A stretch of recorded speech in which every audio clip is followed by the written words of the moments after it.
Vous arrivez d'autres choses, vous avez besoin de protéger. Mettez le feu.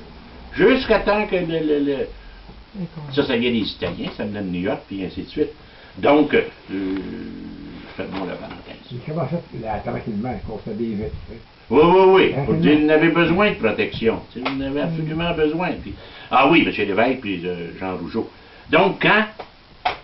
Puis il aurait voulu se présenter, mais ça, je vous l'ai dit. M. Lévesque avait dit non, parce qu'il avait fait bien... C'est la grande peine de sa vie, ça. Il aurait voulu être candidat du Parti québécois, Jean Rougeau. C'était du bon monde, les Rougeau, ça. Oui. Oui. Et toujours est-il que...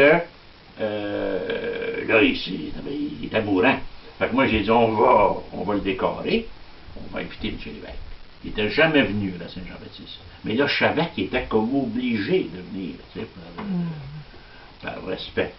Et puis c'était dans le mois de novembre. Puis je vais juste vous dire ça. Le lendemain, on avait une grosse fête au cimetière pour les patriotes.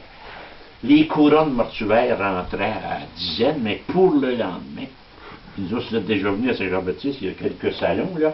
À un moment donné, j'ai dit, cachez-moi ça. On avait un salon, c'était toutes des couronnes mortuaires. Si Jean Rougeau voit ça, c'est trop de bonheur, il n'est pas mort. Et là, je suis devenu comme ami un peu avec lui. Puis puis il m'appelait le soir, vers 11h, 11h30. Il restait, je suppose qu'il restait. Il était originaire de la paroisse Saint-Antonin, en tout cas Saint-Laurent, puis Villeray, quelque chose de ça. Et, à un moment donné, il rentre à l'hôpital.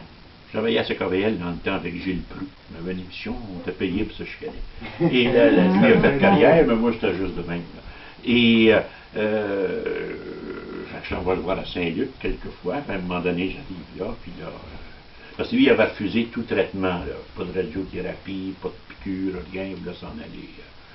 Il y avait une chambre privée, les gens ne savent pas ça. À Saint-Luc, au 8e, au 10e étage, c'était pour les millionnaires, ça. Non. Les gens des Prés, Pierre-Marc Johnson, ça se faisait soigner là, ce monde-là. Pas nous autres, là, mais eux autres. Oui, probablement. Mais je ne sais pas s'il y en avait encore dans ce temps-là, mais probablement.